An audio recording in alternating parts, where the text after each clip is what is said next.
YouTube is also social media. Are you not literally on YouTube? What do you think YouTube is? YouTube is most definitely social media. YouTube is the biggest social media platform, sister. Wait till they find out YouTube is the same. YouTube is social media. There are likes, comments, and I can see you reply to comments. Just an FYI to everyone. This is social media, girly. YouTube is social media. YouTube is social media. YouTube is social media. Delete your YouTube. We need to discuss this.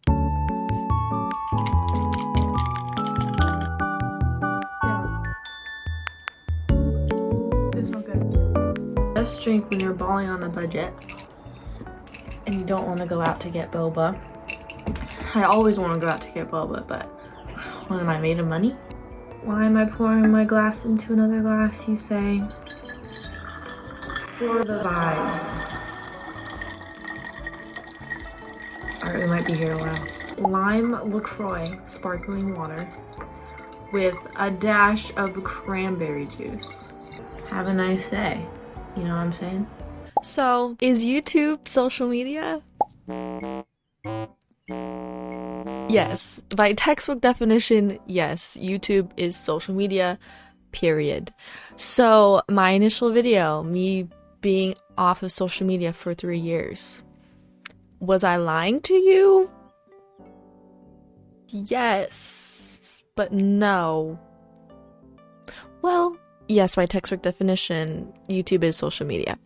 However, my claim that I have been off of social media for 3 years, as in I did not have a single post on social media for 3 years, is still true.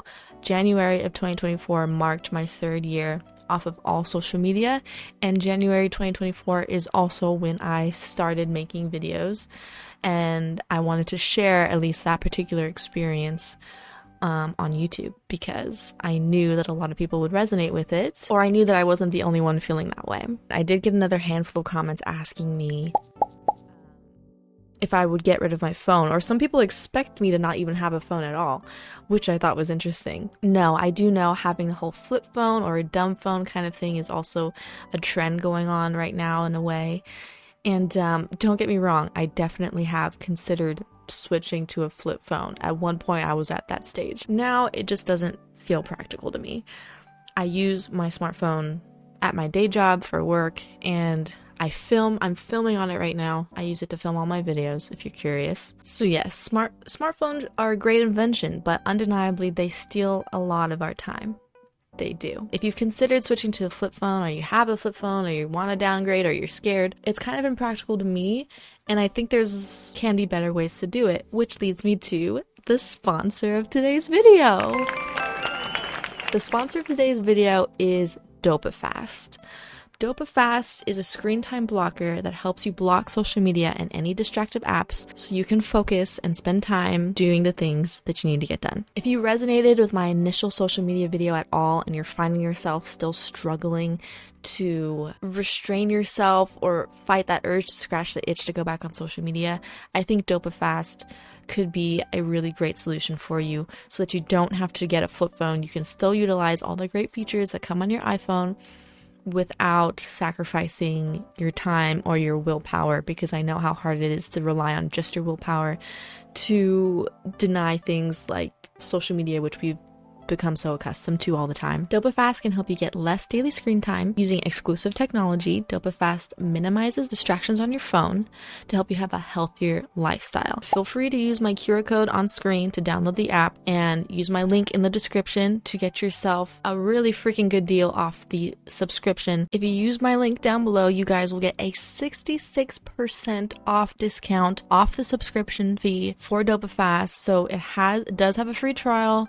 Test it out. Let me know what you think. Again, a really great alternative instead of downgrading your phone to just utilize this really cool subscription-based system. Let me know how it is if you try it, and thank you so much to DopaFast for sponsoring today's video. But while I was on this hiatus off of actual social media, I didn't have any traditional social media apps on my phone.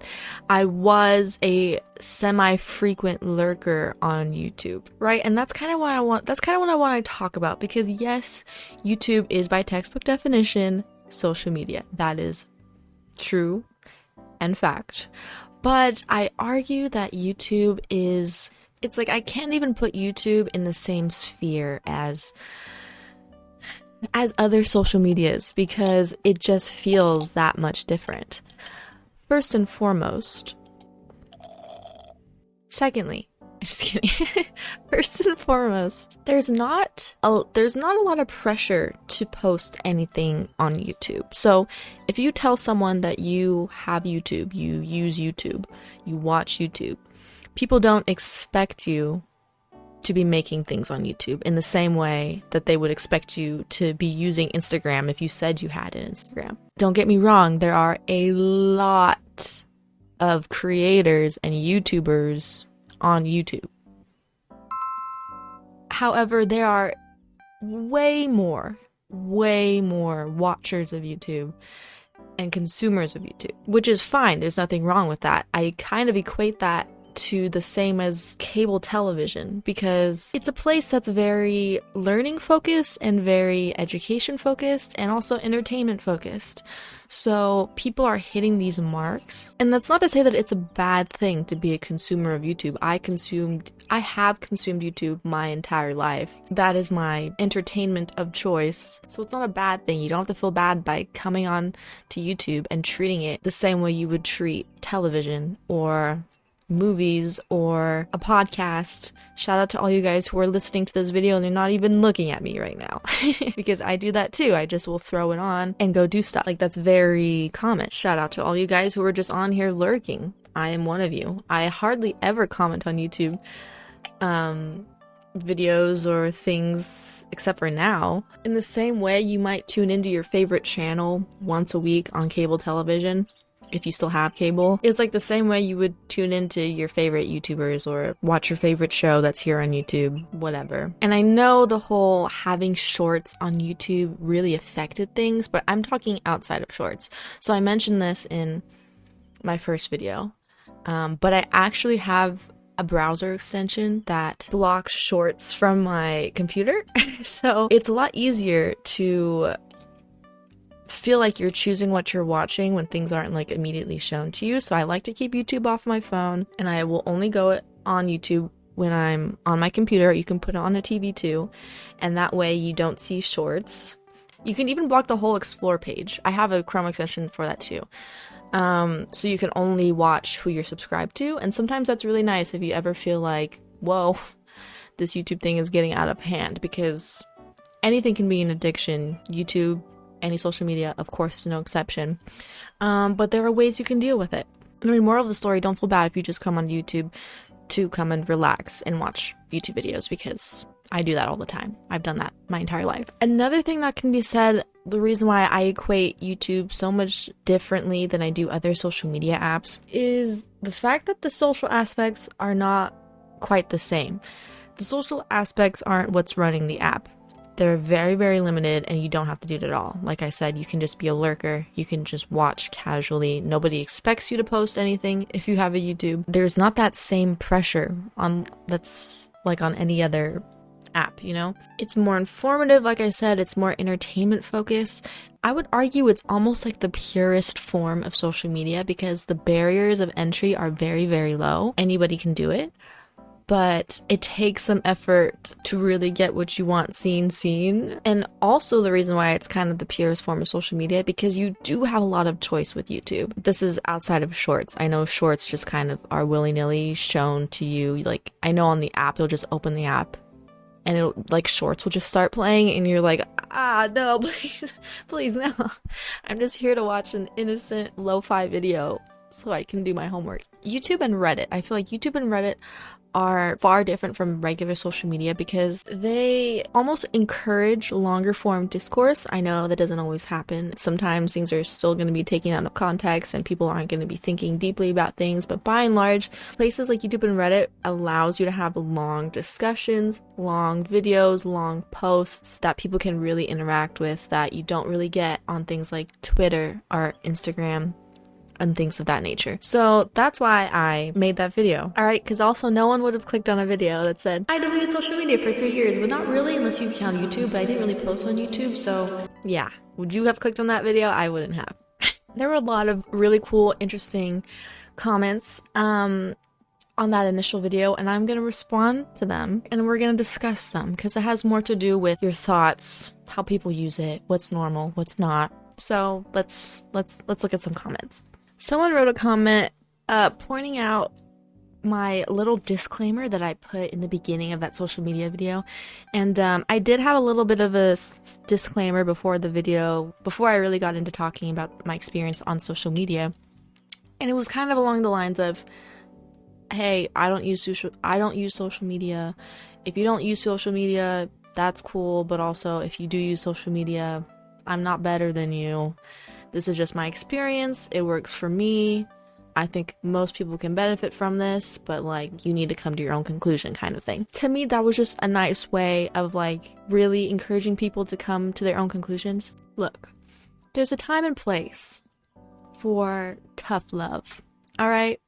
But as all these angry comments prove, when it comes to many topics, but particularly the topic of social media, people get really testy about it. Understandably so, because social media is normal. Having social media, using social media is normal. The majority of people have and utilize social media. So going on here and being one of those people who are like, you need to get off social media right now. You're frying your brain. You're killing yourself. Blah. I don't receive well people who talk to me like that. Maybe some people do. But I don't like being Miss Tough Love, okay? I like the warmest, coziest, softest love. So, you know, it is abnormal. It's abnormal to not have social media. And I didn't want people to feel wrong for using social media. That's not what I'm trying to say at all.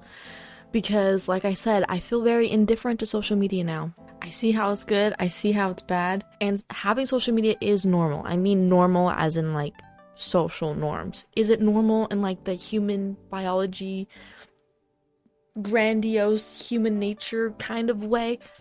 Probably not. It's probably not normal for humans to like be looking at screens all day and recording other humans and like posting other humans for other humans to see behind their screen, and it kind of lets them gain social status between other humans depending on how cool you use your screen. Yeah, that's probably not normal, but moral of the story, oh my gosh, is that I think the best conclusions that people can come to are conclusions that they come to on their own. So yeah, someone basically commented that my disclaimer was stupid and all these young kids are a bunch of snowflakes and you need to be unapologetic for what it is that you say on the internet, little missy. That's the impression I got from that comment. Alright, let's look at another comment. Also, another thing is being aware of events of interest. I have found a lot of great events through social media that I wouldn't otherwise have stumbled upon.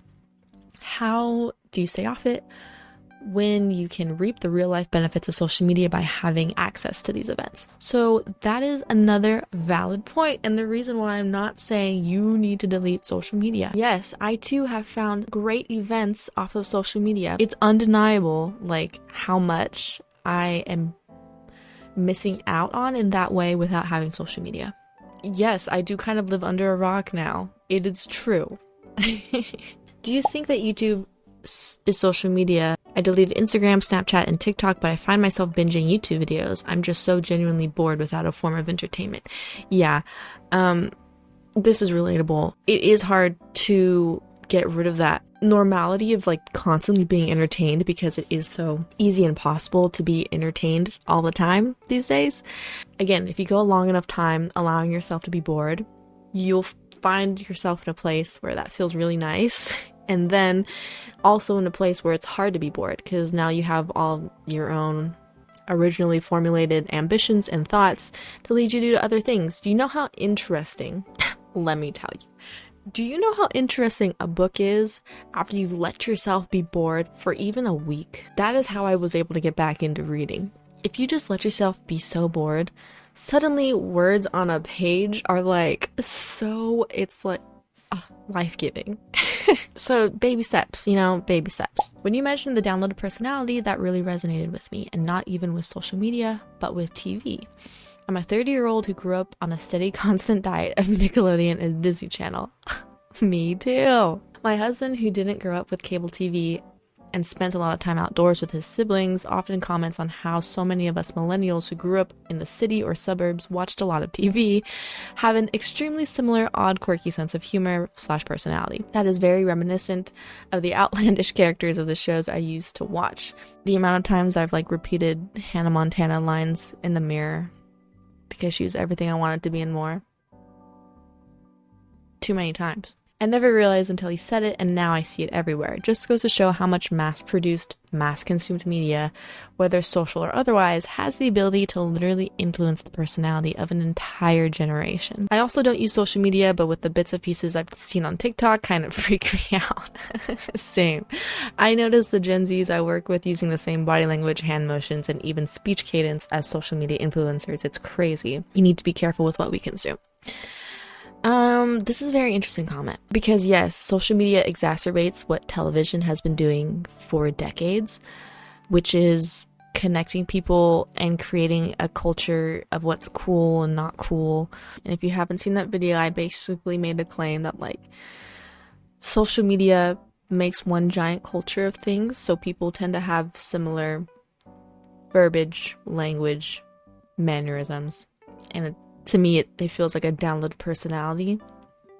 And when you remove yourself from that, you realize how similar people act because of social media and how outcast that kind of can make you feel sometimes. And I feel like that's just normal. That's another kind of great thing about YouTube is because there's so many niches. There's so many corners of the internet that you can find yourself in that things can be kind of nuanced. I think having these subcultures within larger cultures is how that is kind of created, and I think that's a good thing. But yeah, that is the reason why I don't really consider YouTube social media, even though it definitely is social media. I definitely have a different use / take for it, and I think a lot of people can work YouTube out in a way that works for them so it doesn't feel like a social media as well. Yeah, those are my thoughts. YouTube to me is definitely more like a Netflix. It's definitely more like cable TV. Except it's a lot more affordable, which is dandy. But yeah, those are my thoughts as to why YouTube isn't a normal social media, at least for me. And I'm going to continue to be on social media via YouTube. So, I'm sorry if that feels like a lie. Hopefully you can relate. I got a lot of nice comments on that other video. People giving really great stories about the reasons they left social media, why they continue to stay off of it. And it was really, really nice to hear and read. So, those are my thoughts for today. Thank you so much for watching. Let me know what you thought. Let me know what you want to see next. And I'll see you when I see you.